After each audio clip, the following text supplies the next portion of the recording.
Estamos entrando em um mundo cercado de mistérios, onde não há nada, pelo menos à primeira vista.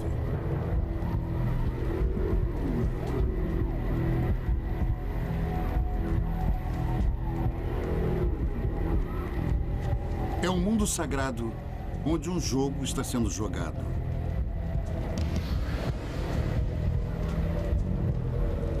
O ano é 750 depois de Cristo.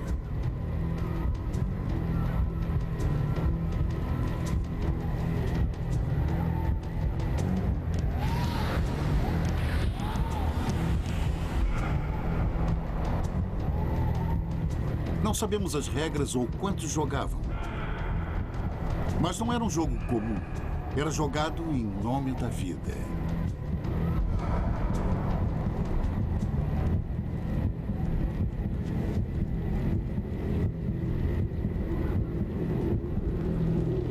Há mais de 1000 anos, os homens que jogavam e a multidão que assistia teriam desaparecido, deixando a arena e suas magníficas cidades vazias.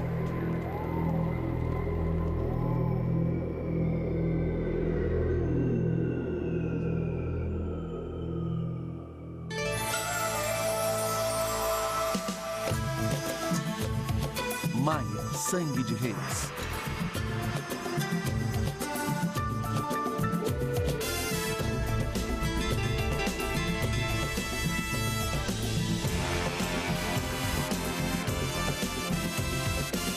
Civilizações perdidas.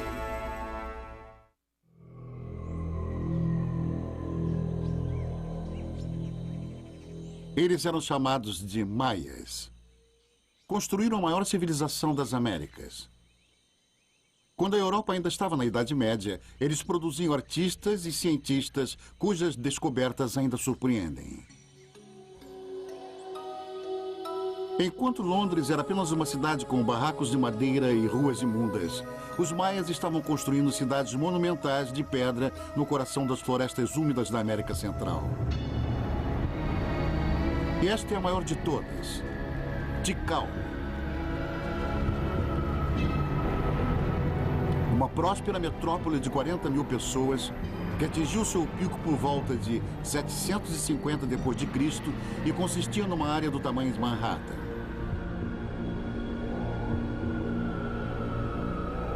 Em menos de um século, ficou vazia.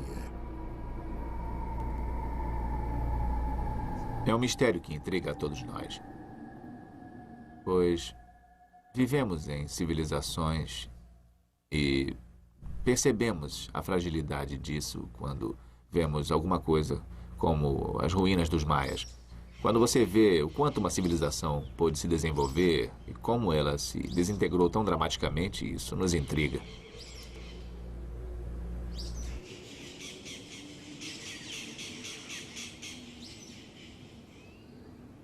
Diferente de tantas outras civilizações, os maias não morreram de fome nem por exércitos inimigos ou de uma doença terrível. Suas cidades foram abandonadas mais do que destruídas. Os maias que um dia habitaram estas ruas simplesmente foram para a floresta e nunca mais voltaram.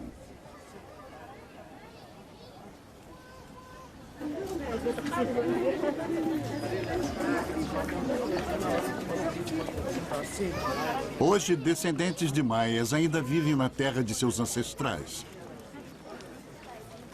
Embora o império não mais exista. Mas por quê? Por que os antigos deixaram suas magníficas cidades? Essa é uma pergunta que tem perseguido arqueólogos e historiadores por eras. Somente explorando as crenças mais profundas de um povo que morreu há milhares de anos é que podemos entender quem eles eram e por que deixaram para trás tudo o que construíram.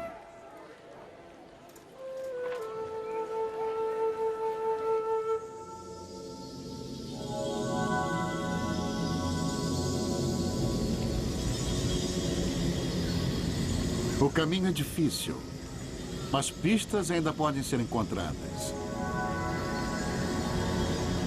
Pistas ocultas em enormes pirâmides de pedra.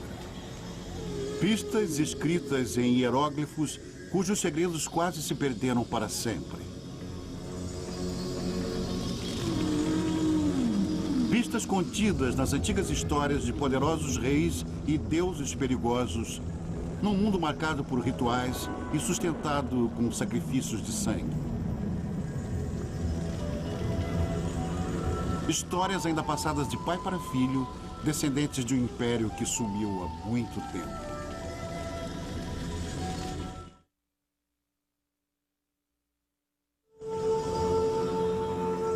A origem dos maias está nas histórias esquecidas dos primeiros imigrantes.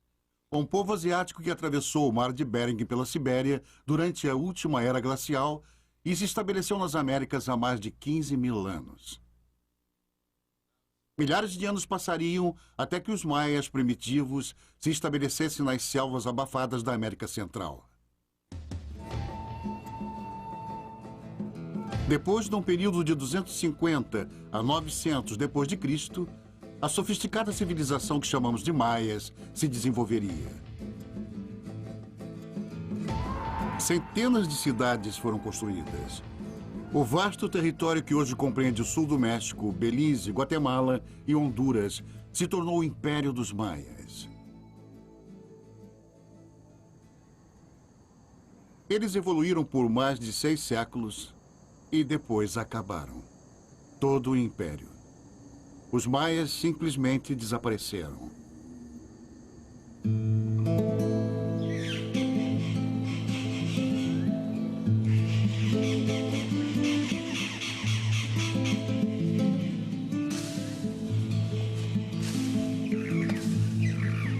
Por quase 1000 anos, suas ruínas ficaram perdidas e esquecidas. E foi assim até o século XIX, quando o mundo redescobriu os maias em 1839. O escritor viajante John Lloyd Stephens e o ilustrador Frederick Cartwright exploraram as selvas da Guatemala.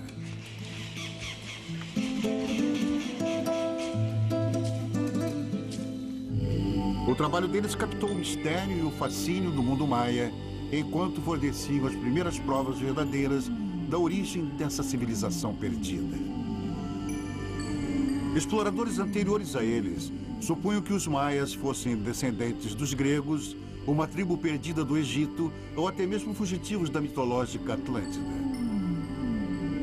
Mas estes homens pensavam diferente.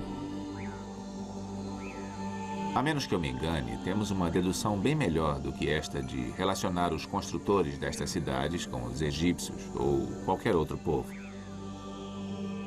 É o espetáculo de um povo dominando o desenvolvimento e a cultura. John Lloyd Stephens, 1840. Stephens entendeu que essa exótica civilização não foi desenvolvida por outra ou trazida pelo Atlântico. Os maias, ele dizia, eram únicos.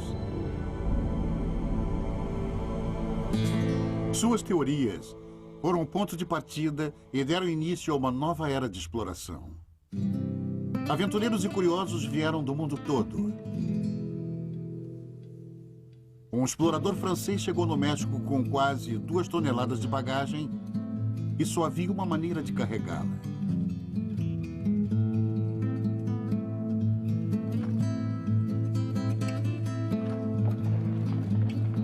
Nem a densa e perigosa floresta os intimidou.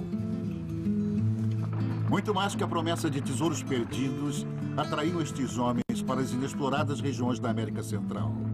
Eles procuravam respostas para o enigma de uma civilização perdida.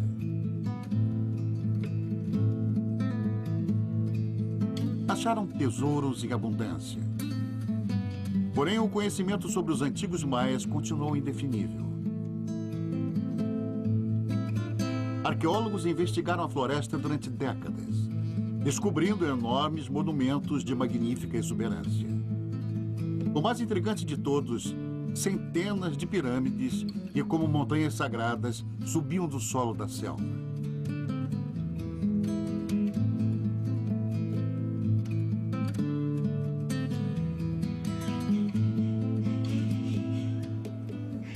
Mas o propósito dessas pirâmides ainda permanece um mistério. Então, em 1957, tudo mudaria. O lugar era a cidade maia de Palenque. O grande arqueólogo mexicano Alberto Ruiz passou 4 anos escavando a mais impressionante pirâmide do local, o Templo das Inscrições. Agora ele está na entrada da descoberta.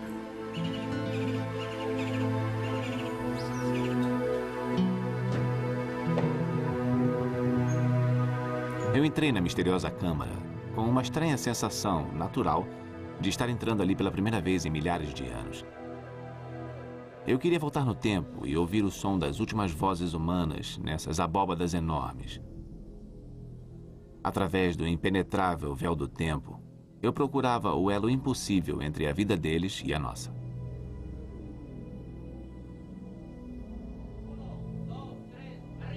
No centro da câmara de sepultamento, havia um enorme túmulo de pedra. Seus homens tiveram muito trabalho para levantar seu imenso templo. 1, 2, 3, arriba! Alto, alto!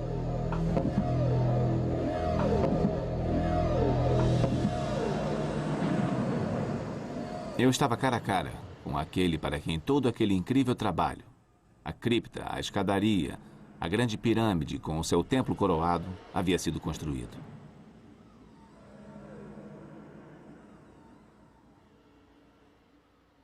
Esse raro filme mostra Ruiz momentos depois de sua dramática descoberta. Porém, um esqueleto destroçado e uma máscara de jade preciosa só levantaram perguntas que ninguém, nem mesmo Ruiz, pôde responder. Quem era ele?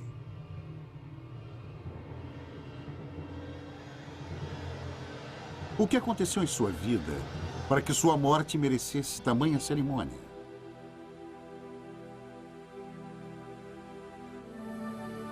Quem foi o homem por trás da máscara de jade?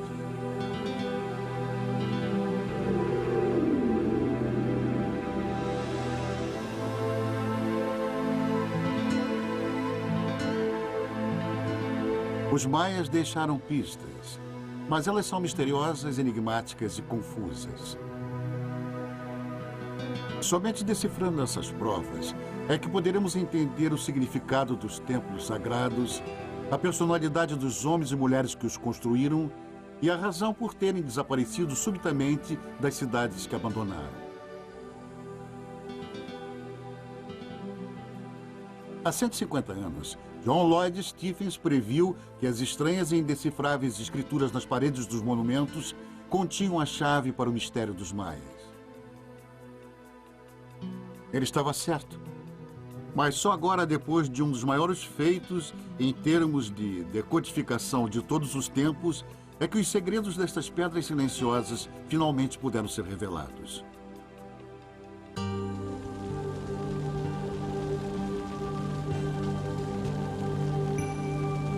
O mundo sagrado dos maias jamais poderia ter sido um mistério. Eles deixaram, além de tudo, uma abundância de registros. Um sistema de escrita independente. Incrivelmente, um dos 5 únicos produzidos na história do mundo.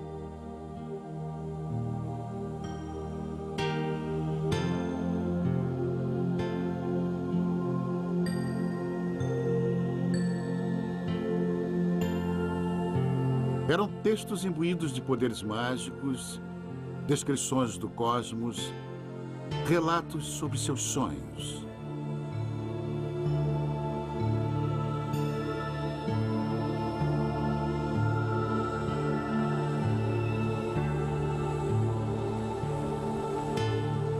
Os lindos e frágeis documentos foram com certeza uma memorável descoberta. Uma linguagem escrita única e totalmente original, tão magnífica quanto os hieróglifos do Antigo Egito. Eles deram origem à primeira linguagem escrita do Novo Mundo.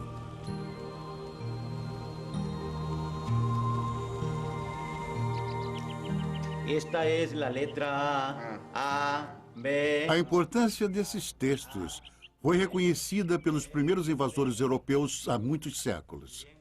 Em 1562, um sacerdote católico chamado Diego de Landa convenceu um dos últimos sobreviventes maias a traduzir seu alfabeto para o espanhol.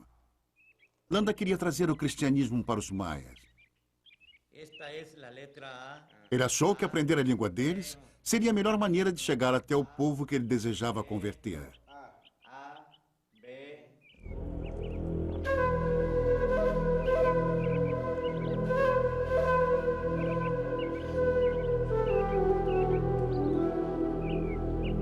Landa dedicou sua vida a entender e salvar as almas dos maias.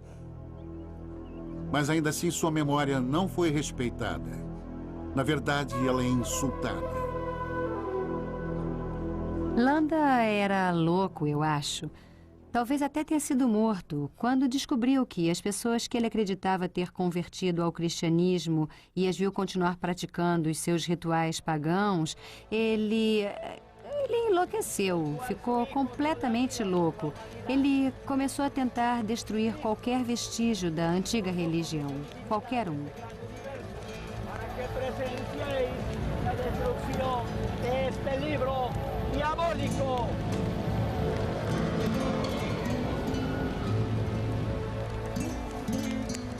Em uma única noite, este homem de Deus queimou centenas de livros valiosos. Livros que continham sua ciência, sua literatura, um registro de suas vidas. Enquanto os maias olhavam aquilo, era como se cada cópia de sua Bíblia e sua Constituição tivesse virado cinza.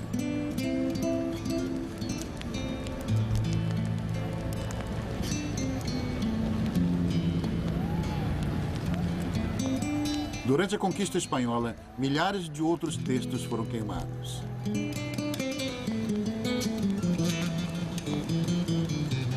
Da fértil produção dos escribas maias, apenas 4 livros escaparam das chamas e existem até hoje.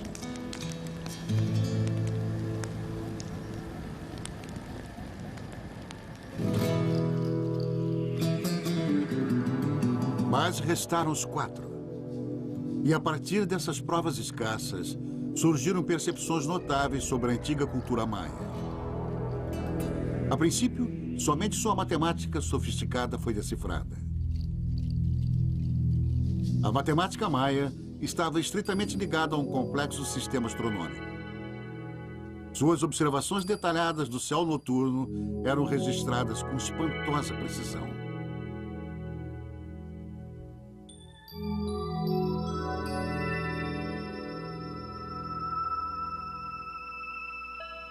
Nos anos 50, o grande arqueólogo maia Eric Thompson concluiria que eles eram um povo dedicado ao estudo do céu e o significado do tempo.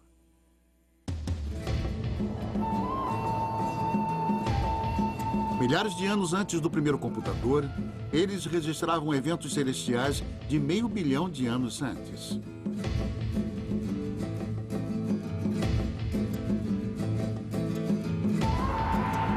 Mas para que complexos cálculos astronômicos tão brilhantes? Thompson achava que sabia. A sociedade maia era praticamente uma utopia, ele concluiu. Um povo pacífico que cultuava o tempo. Um mundo regido por sacerdotes serenos e guardiões do tempo. Um lugar com observadores sagrados destinados ao rastreamento dos astros. Nos maias, Thompson viu um mundo idealizado de crenças e grande conhecimento. Sua visão era tão apelativa quanto imperfeita. Claro, as provas estavam por toda parte. Os maias construíram pirâmides que eram calendários gigantes de pedra e relógios solares.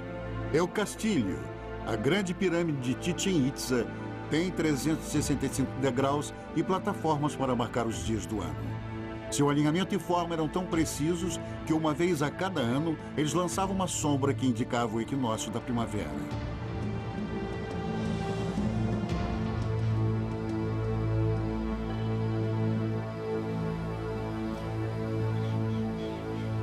Assim como os mapas astrais de um astrólogo, eles mapeavam as posições das estrelas e planetas séculos à frente. O calendário maia era diferente de qualquer outro.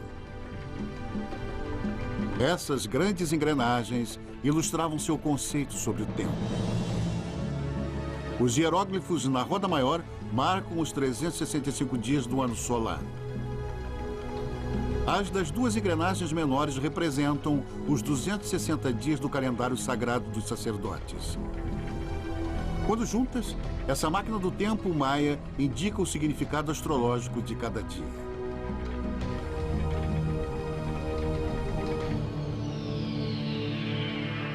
Usando este calendário, os sacerdotes maias previam o dia e local exatos dos eclipses solares. Para o maia comum, era como se seus governantes pudessem controlar o espantoso poder dos céus.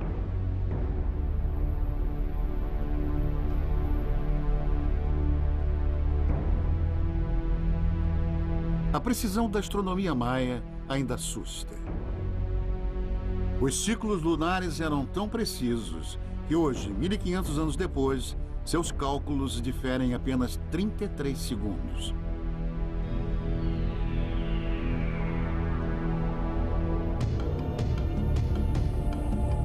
Até mesmo o momento da criação dos maias, há cerca de 5.000 anos, está marcado no calendário sagrado.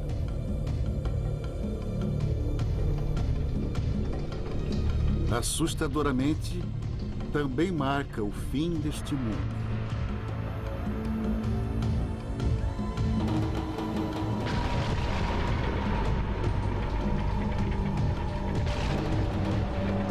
De acordo com o calendário maia, este ciclo da criação deixaria de existir precisamente em 4 Ahu 3 Quenquem. Domingo, 23 de dezembro de 2012.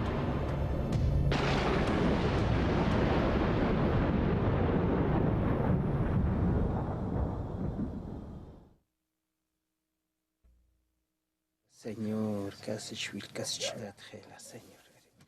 Nas montanhas da Guatemala, os poucos xamãs maias e seus últimos sacerdotes de calendário ainda calculam a passagem do tempo baseado nas fórmulas antigas.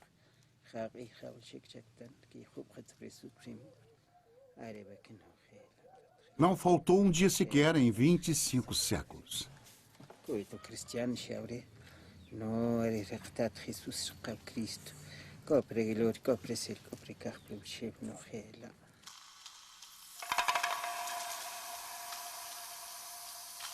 Os textos maias revelam um mundo oculto de sua matemática e astronomia.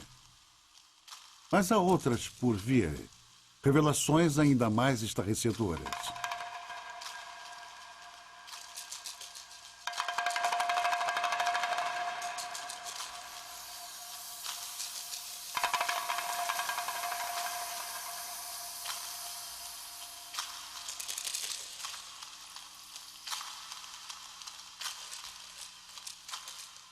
Justin Kerr é um fotógrafo que descobriu uma forma de tirar fotos dos vasos maias enquanto eles giram na frente da câmera, mostrando a imagem do vaso de forma ininterrupta.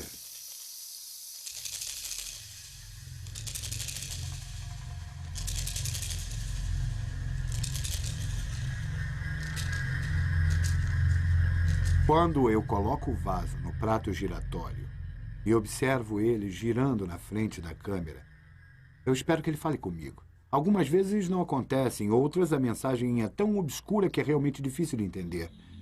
Mas às vezes ela se revela.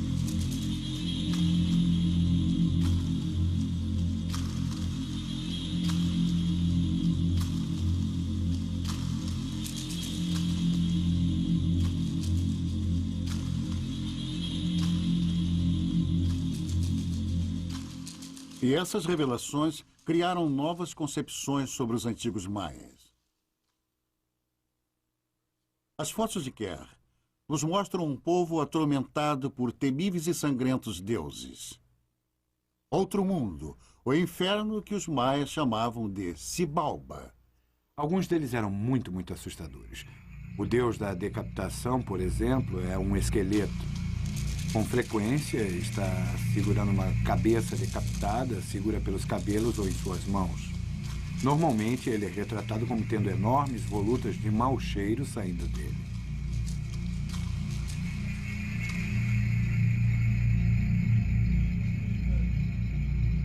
Para os maias, o outro mundo era um local sinistro. Mas para nós, muitos dos rituais e costumes da vida diária deles eram bizarros. Os crânios das crianças eram deliberadamente deformados para que a testa ficasse achatada, como os maias tanto apreciavam. As mulheres tinham seus dentes perfurados sem qualquer anestésico, onde eram postas pedras preciosas. O uso de drogas para alterar a mente era incentivado e tolerado. Eles inalavam poderosos intoxicantes. Os maias iam longe. Tomavam muitas drogas, mas acho que a preferida deles era o álcool. E às vezes estavam tão bêbados que vomitavam. Eles usavam como uma lavagem intestinal, que pode ser muito intensa, até com um efeito mais intoxicante, o balti, ou um tipo de líquido fermentado. Isso era usado como lavagem intestinal e eles ficavam muito bêbados.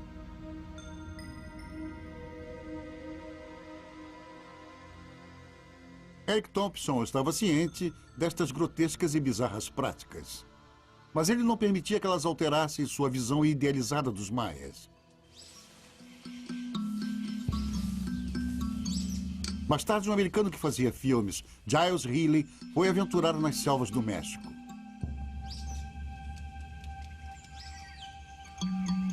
Em 1946, Healy foi levado a uma ruína secreta por um índio lacandon chamado Chambur.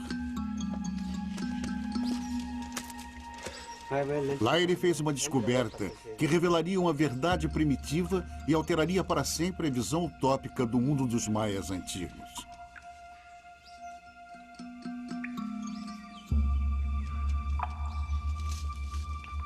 Chambur levou Healy e sua câmera até uma ruína maia que o resto do mundo desconhecia por completo.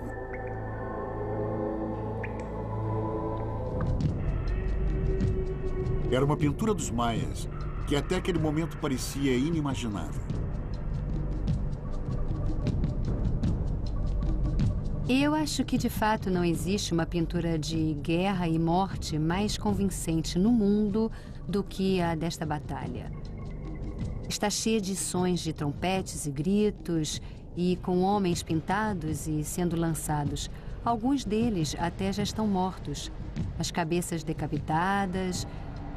Aqui tem pedaços de carne, e o ponto-chave é bem ali no canto da pintura, onde esse homem retira as unhas de seu escravo e a face dele está desfalecendo. Sua boca parece que murmura alguma coisa, talvez seja seu sangue saindo por onde arrancaram um ou dois dentes. E o resto desses escravos que parecem agachados e estão olhando para os seus dedos. Há muito sangue jorrando deles.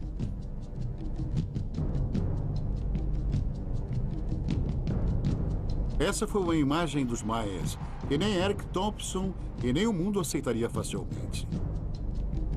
Até mesmo essas cenas chocantes não mudaram de imediato o conceito idealizado dos maias pacíficos. Era como um pai que não nota um defeito óbvio de um filho.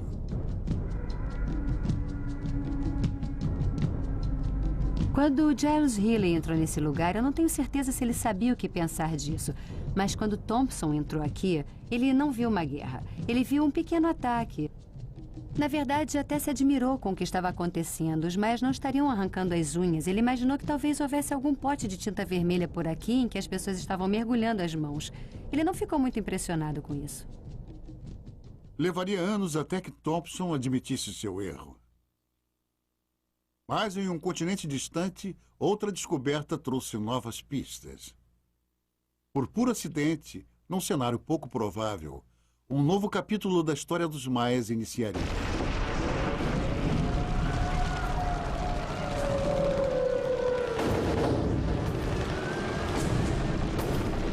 Maio de 1945. Berlim foi invadida pelos russos. A Biblioteca Nacional está incendiando e o exército de Hitler arrasado. De milhares de livros em chamas, um oficial soviético apanhou uma lembrança qualquer das chamas.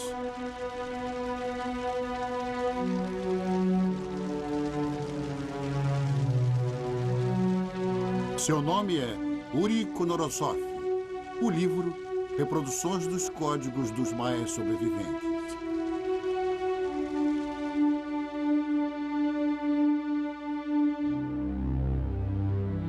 Konorosov se entregou aos estudos dos maias e ao alfabeto que o bispo Landa tentou transcrever. Sua grande descoberta foi perceber que os hieróglifos maias eram muito mais do que um simples sistema de sinais numéricos. Seu trabalho foi engrandecido pela também russa Tatiana Poskoryokov, uma ótima ilustradora e arqueóloga. Sua visão aguçada detectou padrões nas datas esculpidas nas pedras. Onde outros só viram números e sinais, Tatiana viu a história inteira de vidas humanas. Nascimento, morte. Baseados em suas descobertas, os decodificadores começaram a trabalhar. Começaram a ler os entalhes nas paredes do templo como lápides num cemitério. Muito mais do que meros calendários, as imagens celebravam os reinados e reis e rainhas.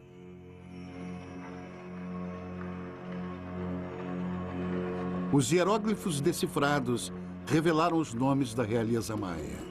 Coelho 18, Jaguar de Fumaça, Céu Chuvoso e Senhorita Cápsula de Estrela.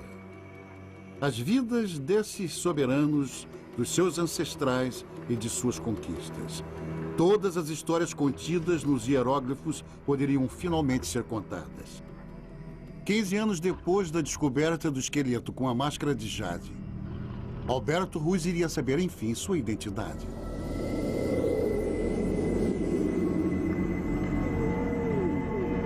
Ele foi Lorde Pakal, rei da cidade-estado de Palenque. O 10º de uma sucessão de governantes que se estendia 3 séculos. Ele governou por quase 70 anos. Lorde Pakal foi um dos reis mais poderosos da história das Américas.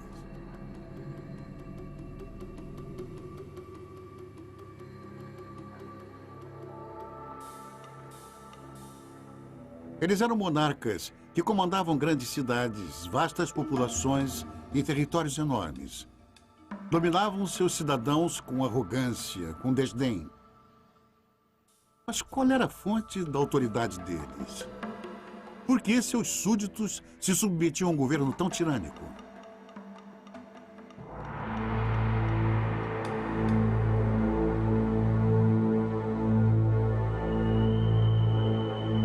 Nós continuamos a procurar a fonte básica do poder dos reis, pesquisando o poder militar, político e econômico em grande escala.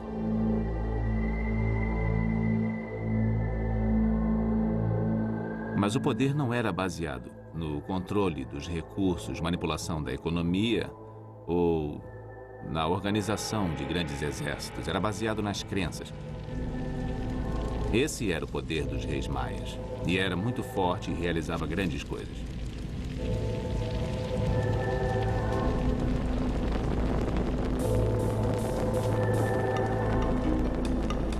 O poder dos reis maias. Para entendê-lo, precisamos seguir uma trilha de sangue. Uma faca feita da espinha de uma arraia. Uma corda de espinhos.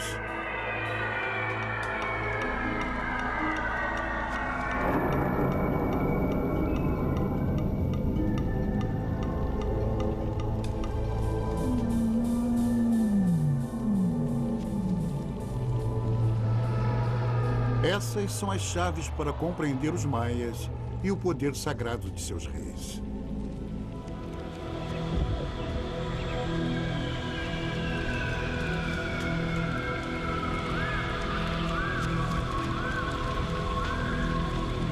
Cada passagem de cada templo maia é um portal para o outro mundo.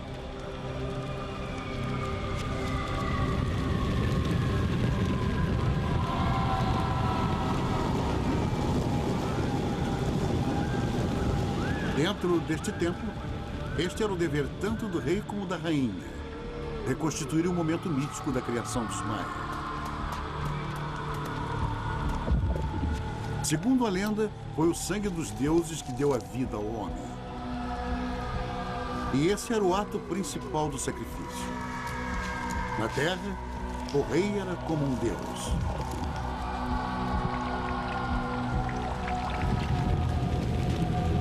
O sangue era o preço do poder. E o débito com os deuses tinha de ser pago.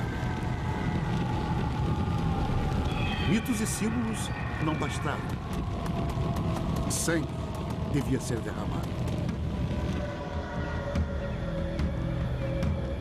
E sangue real, tirado da sua língua e dos genitais da rainha e do próprio rei, ressaltando para sempre aquele sacrifício dos deuses pela vida do homem.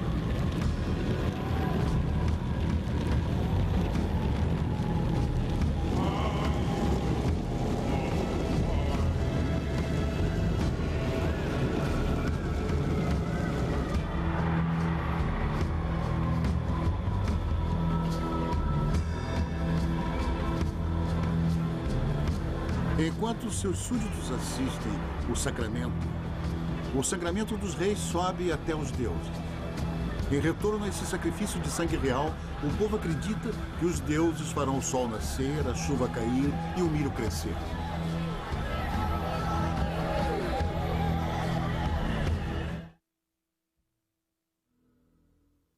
Para a historiadora de arte Linda Chile, esses rituais macabros de derramamento de sangue são a chave para entender os maias. No Novo Mundo, as pessoas acreditam que a sua alma, a parte mais potente de você, sua parte indestrutível, a que passará para seus netos e bisnetos, que é eterna, está no sangue. Então, se você deseja oferecer o que há de mais poderoso e precioso, você dá o seu sangue.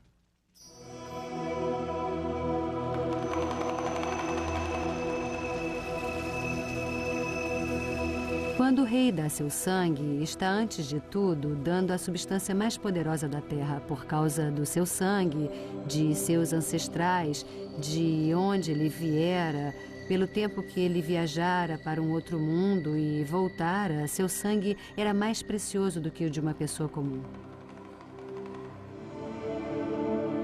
Lembre-se de que os reis tinham que fazer o ritual de tirar sangue da genitália e autodilaceração com frequência, para que mostrassem sua honestidade. Bom, eu acho que se tivéssemos que fazer esses rituais da genitália com os políticos de hoje, eles diminuiriam bastante e seria uma ótima maneira de descobrir os políticos honestos.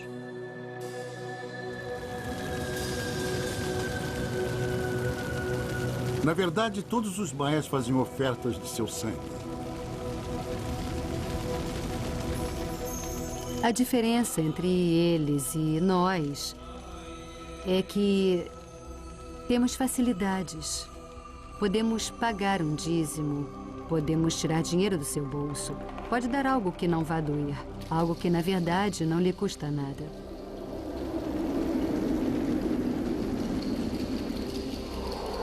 Os maias não deixam você substituir o sacrifício. Você tem que dar o sangue.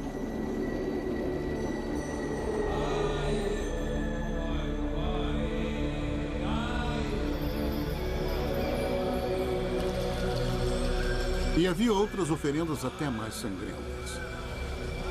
Crânios celebravam prisioneiros de guerra sacrificados para garantir a continuidade do mundo maia.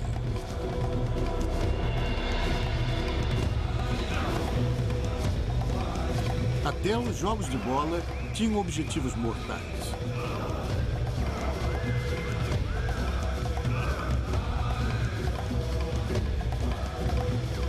A disputa, na verdade, não era bem um jogo. Os perdedores eram sacrificados aos deuses.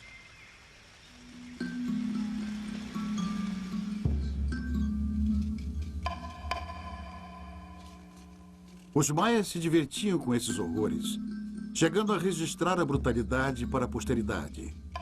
Esta vítima sacrificada ainda emite um eterno grito de dor incalculável. Ele foi escalpelado, eviscerado, suas mãos e pés mutilados. A madeira presa em suas costas está pronta para virar tocha.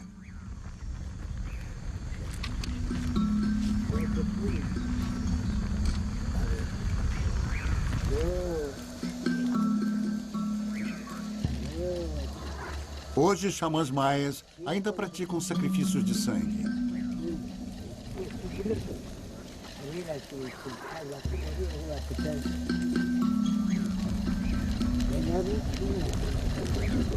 Mas agora é o sangue de galinhas que é derramado. A antiga crença está intacta, porém apenas como pálidos reflexos dos rituais e cerimônias dos antigos maias. Sangue sacramentado ainda incita a imaginação maia, mas seus conceitos de crença mudaram. Talvez o cristianismo tenha sido imposto aos maias, mas agradou de forma profunda e duradoura.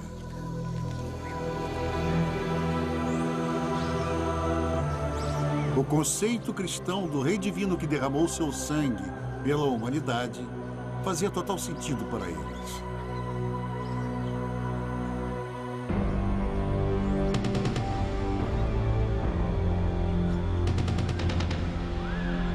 Para os maias antigos, o sangue dos reis era o que ligava todas as vidas.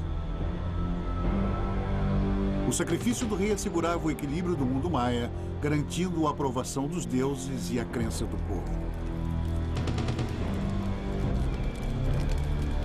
Ele era o centro do universo maia. Tire o rei e todo o sistema maia entraria em colapso.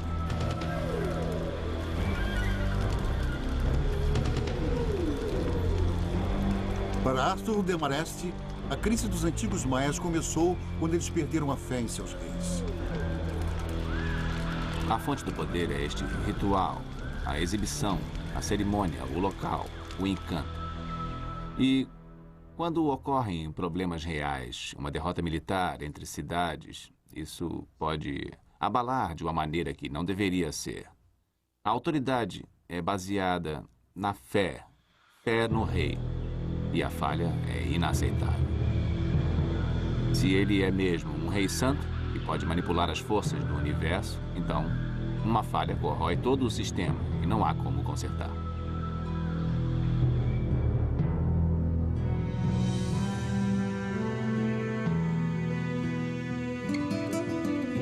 Os problemas que os reis maias enfrentaram quando sua autoridade se esgotou foram muitos, mas a solução era única. Mais ritual, mais sangue, mais sacrifício, porém não funcionou. Você podia sangrar sua genitália e construir templos o mais alto que quisesse. Não ia tornar o solo mais abundante nem conter a erosão. Não impediria que os inimigos invadissem seus territórios, pois eles tinham melhores armas e táticas.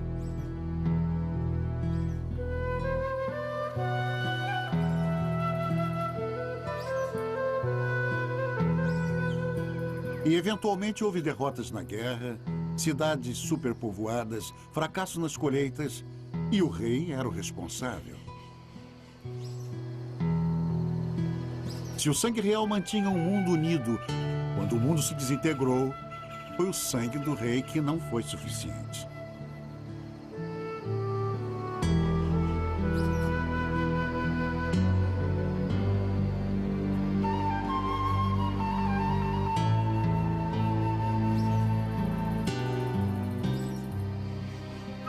Quando você começa a entender como os maias pensavam e como sua civilização foi construída, é incrível como conseguiram se manter por tanto tempo.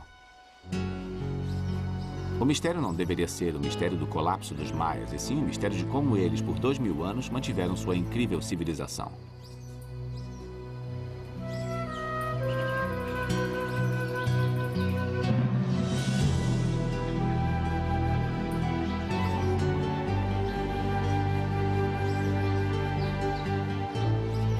Os maias ergueram pedra por pedra na floresta. autofabricados e autodominados. Únicos e totalmente originais em todo o mundo.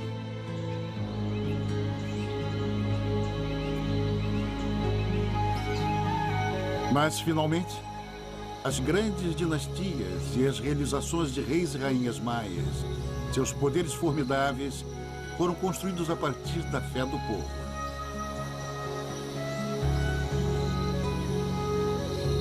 E quando a plantação não foi suficiente e inimigos prevaleceram, as pessoas deixaram de acreditar.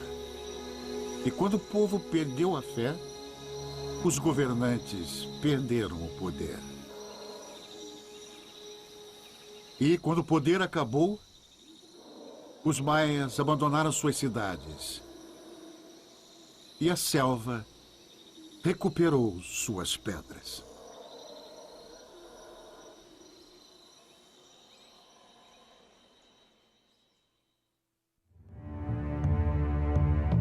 Versão brasileira Audio News.